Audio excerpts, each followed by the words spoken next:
안녕하세요. 전 영화 시작해서 이만 55번째 에피소드를 시작하겠습니다. 오늘 지금 저만 보면 이렇게 한박 웃음을 지어주시고 너무 감사합니다. 진정하시고요. 이거 편집하지 마요. 꼭 내보내세요. 싫어. 2주가 참 빨리 돌아오네요. 아, 그죠? 네. 돌아버리겠어요. 잘 지내셨어요? 그냥 네. 좋은 일 없고요. 네.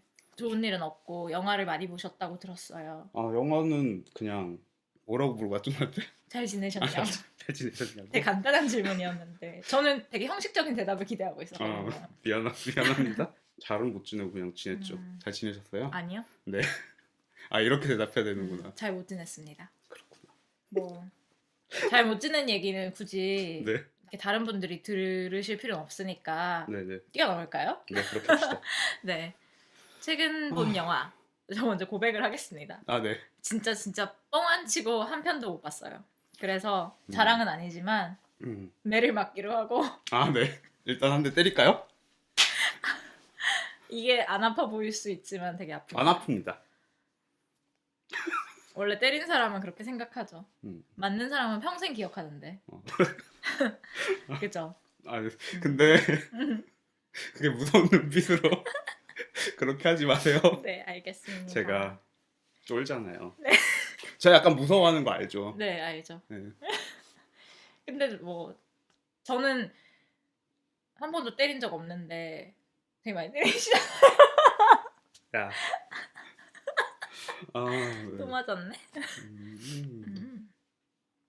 근데 다행히도 펭귄맨님께서 되게 영화를 많이 보셔가지고 그러면 안 되는 게 다 얘기할 수 없다. 다 얘기할 그쵸? 수 없다. 예, 제가 지금 정리 중이시죠 머릿속으로? 제가 일단은 저는 라스트 미션 원제는 더 뮬 무슨 뜻이죠? 뮬은 사실 노새인데 음, 은어로 마약 운반책을 뮬이라고 하죠. 그렇습니다. 그래서 이스트우드가 마약 운반책으로 열리라는 라스트 미션이라는 영화를 봤고요. 이 영화는 꼰대 할아버지가 인생의 교훈을 들려주는 착한 영화고요. 그런 거 있잖아요. 전형적으로 가장들이 일하느라 바쁘고 가족 못 챙기고 하지만 그게 모든 것이 다 가족을 위한 것이었다. 그런 거 아닌가요? 그런 것까지는 아니에요. 그 정도로 꼰대는 아니에요. 그래요? 다행이네요. 네네네. 그 정도 꼰대는 아니고 예고편만 봤을 땐 약간 그런 느낌이 살짝 들더라고요. 근데 이제 그렇게 얘기할 수는 없을 것 같아요. 왜냐면은 뭐 가족을 위한다는 생각도 있었겠지만 기본적으로는 그거를 넘어서는 사람이기 때문에 그냥 일이 너무 좋았던 쪽에 더 가까운 삶을 사는 그런 거구나. 삶의 여러 가지 종류가 있다면은 그 삶을 그냥 추구했던 사람에 가깝고요. 뭐 그냥 볼만한데 저는 뭐 제일 충격적이었던 거는 어쨌든 이스트우드가 진짜 이제 늙었구나. 네. 우리 아까도 잠깐 얘기했지만 그랜토리노가 벌써 10년도 더 된 영화고 우리는 이제 이스트우드가 그냥 옛날에도 할배였고 지금도 그냥 할배겠거니라고 했는데 이 할배에도 단계가 있잖아요. 그래서 너무 주름이 자글자글하고 그래서 그 사람 얼굴을 스크린으로 보는 것 자체가 저한테는 약간 충격이 있었어요. 목소리도 많이 달라졌을 것 같아요. 그랜토리노 때만 해도 사실 할아버지였지만 네네. 목소리가 막 잘 안 나오거나 그런 할아버지는 아니잖아요. 근데 라스트 미션 예고편만 전 봤을 뿐이지만 물론 또 연기라는 게 있겠지만 더 나이 들어 보이는 느낌이 확실히 있더라고요. 네네. 그래서 이 실패했던 관계를 돌이키려고 하는 건데 어쨌든 간에 이 사람의 좀 바보 같은 뭐랄까 좀 뻔한 진심이지만 어쨌든 그게 좀 울리는 재주가 있어가지고 저는 뭐 감동적으로 봤고요. 네. 그렇네요. 그리고 이스케이프룸 얘기해 주셔야 되는 거 아닌가요? 이스케이프룸이요? 네. 이스케이프룸은 써놓으셨네요. 할 말이 없다고. 이스케이프룸은 그냥 방탈출 게임 주인공들이 방탈출 게임 하고요. 좀 인상적이었던 부분은 2를 만들겠다는 강력한 의지. 이런 건 당연히 2를 만들어야 되는 그런 영화 아닌가요? 그러니까요. 뭐 그래서 저는 그게 좀 귀여웠고 그거 말고는 진짜 별로 뭐 흔히 얘기하는 전형적인 킬링타임 무비라서 시간 때우고 싶으면은 봐도 상관없는 것 같아요. 저도 사실은 이스케이프룸을 보려고 했던 건 아니고 그 전에 나는 다른 언어로 꿈을 꾼다라는 영화를 봤어요. 그거 보고 그게 또 시간대가 이렇게 자주 있지 않으니까 예, 예. 우연히 그냥 이스케이프 룸으로 시간을 때우게 되신 건가요? 아니요. 그러니까 나는 다른 언어로 꿈을 꾼다를 보고 나왔는데 집에 갈까 한 편 더 볼까를 하다가 그냥 한 편 더 보는 선택을 해서 좀 가볍게. 예, 가볍게 에스케이프 룸을 봤고요. 그리고 제가 늘 말하지만 저는 심야에 약간 무서운 걸 보고 싶은 욕구가 있어요. 그래서 근데 심야에만 보시잖아요, 보통. 근데 이제 그 심야의 시간이 한 그렇게 심야가 아닌 때도 보고요. 한 예를 들면은 한 10시쯤 한 편을 보고 새벽에. 그렇죠. 그다음에 뭐 1시에 다시 다음 영화를 본다거나 뭐 어쨌든 너무 TMI인데 어쨌든 안물안궁 이런 느낌. 그러니까요.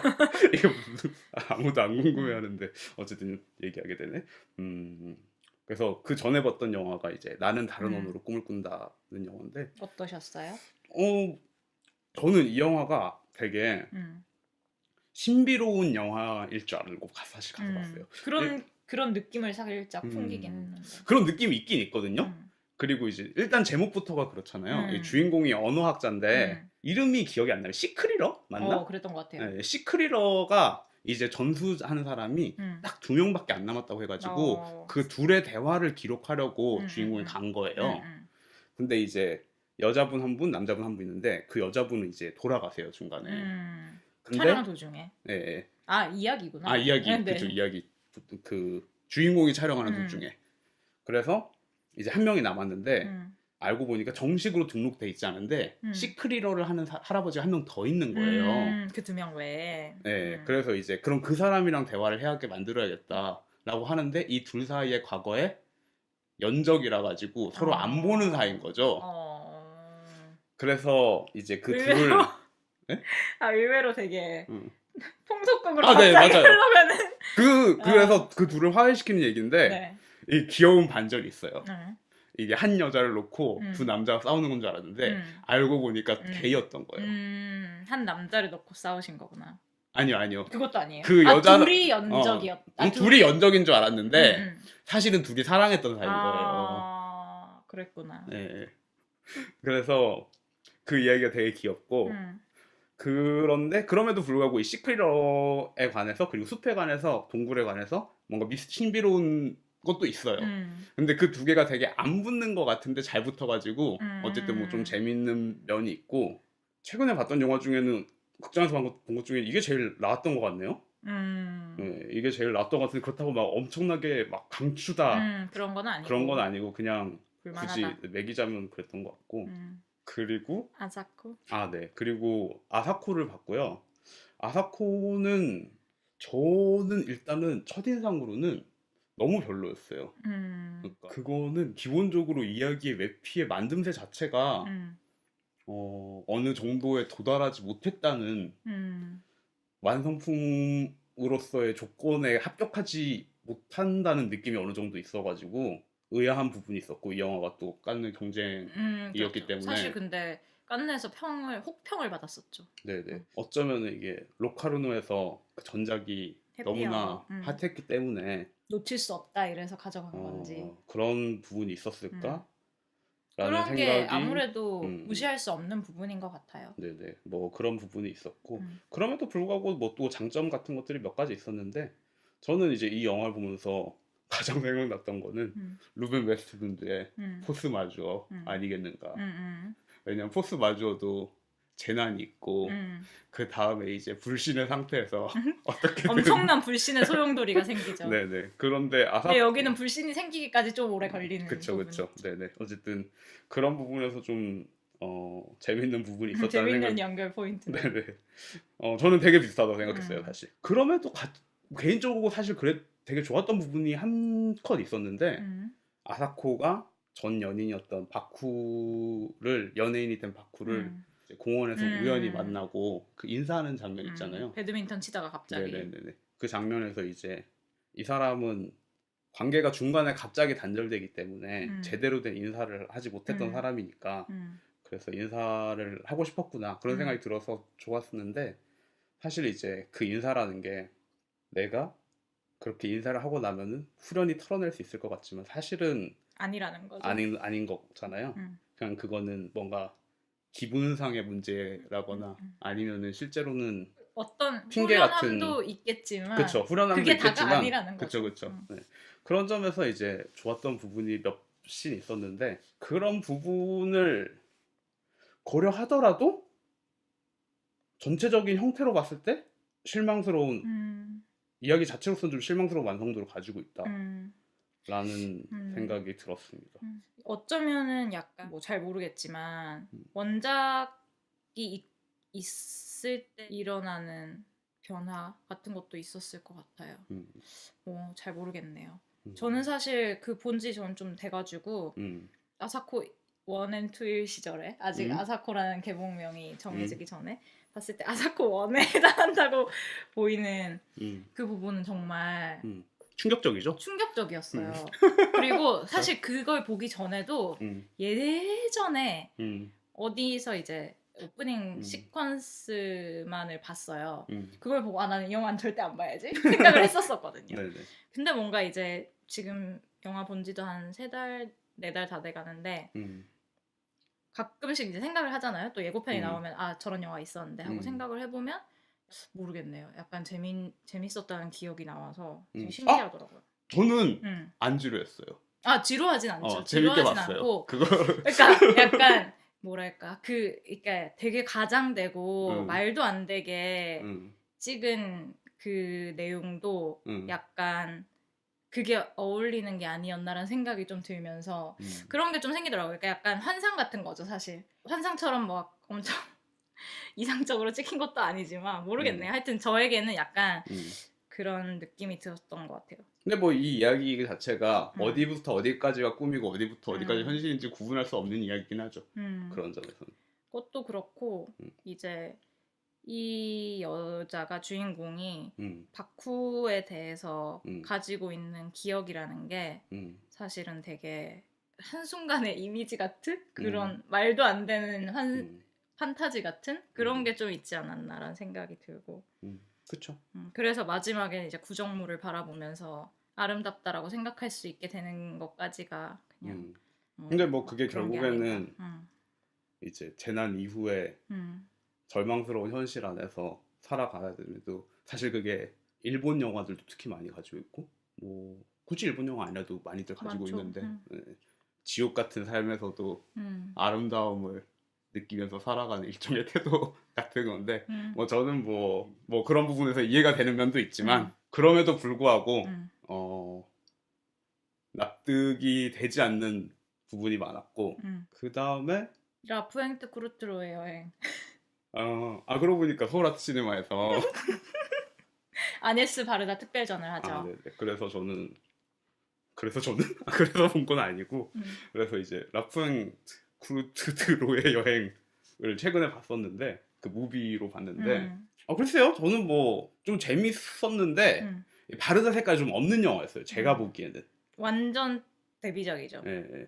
그래가지고 이게 편집을 알랭 레네가 했거든요. 맞아요. 근데 사실은 레네 색깔이 되게 강하게 들어있어요. 그래가지고 근데 재밌는 거는 뭐 제가 바르다 색깔이 그래서 없다고 얘기를 했지만 그럼에도 불구하고 중간중간에 튀어나오잖아요. 어쨌든 간에 어쩔 수 없이 감독이기 때문에 뭐 그런 부분이 재밌었는데 근데 사실 또 바로 다음이 클레오잖아요. 네네네. 근데 클레오랑 비교해보면 진짜 다른 느낌이긴 한데 그럼에도 이제 약간 찾아가는 재미가 있는 것 같아요. 이 바르다의 색깔과 근원지라고 부르는 이유 그런 것들을 찾아가는 그리고 또 제가 사실은 알랭 레네를 굉장히 좋아하는 사람이라 가지고 더 강렬하게 재밌게 보셨나요?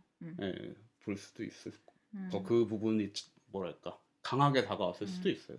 그 외에는 뭐 별거 없고요. 넷플릭스에서 러브 데스 로봇을 한 에피소드 2개 정도 봤고요. 드라마인가요? 러브 데스 로봇은 단편 시리즈인데 한 10여 분씩 되는 에피소드들이 여러 개 있는데 다 그냥 전혀 상관없는 SF 애니메이션이라고 생각하시면 되고요. 약간 블랙미러 애니메이션 같은 그런 건가요?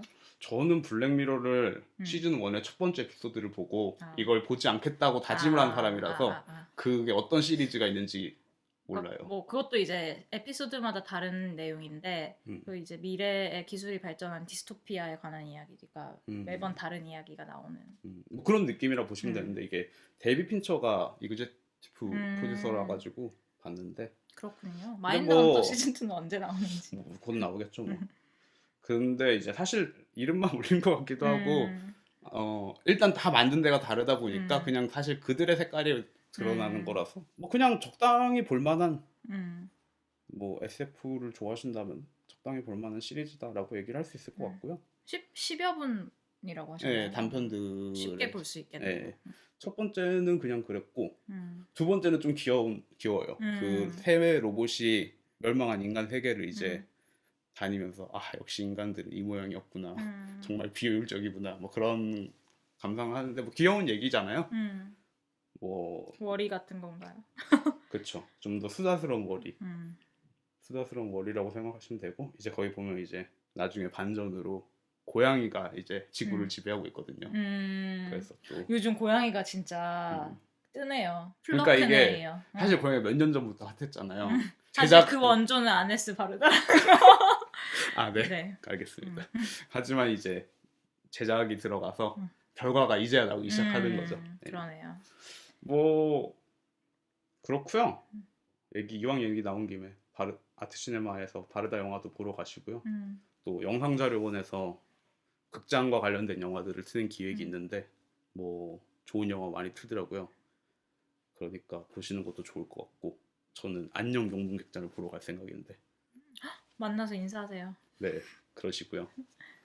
그 외에 또 왓챠플레이에서는 박찬욱 감독의 리틀 드러머 걸이 감독판이 방영이 될 예정이고 그 BBC에 튼 거는 뭐 수위가 너무 세가지고 엄청 잘랐다고 하는데 이 기회에 한번 또 시사회를 갔다 왔던 사람의 얘기를 듣는데 엄청 좋다 그러더라고요.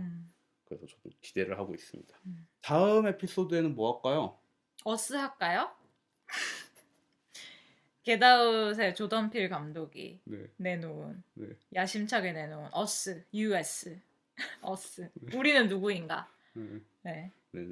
하는 것으로 도플갱어를 다룬 이야기고요. 3월 28일 개봉. 로봇 같다. 아 그래요? 기계적으로 살다 보니까 요즘. 근데 어스가 지금 해외에서도 이제 막 개봉을 해가지고 너무 평이 좋아요. 그래서 기대 중입니다. 그래서 그러면은 저희 다음 에피소드는 어스를 다루도록 하겠습니다. 1부는 네 말씀하시죠. 아니 보고 들어달라고 하려고 했죠. 아 보고 들어. 네. 보고 들어주세요. 1분 여기까지 할까요? 네. 2부에서 저희가 늘 여러 번 말씀드린 라스 폰 트리에 감독의 살인마 재개집을 드디어 다뤄보도록 하겠습니다.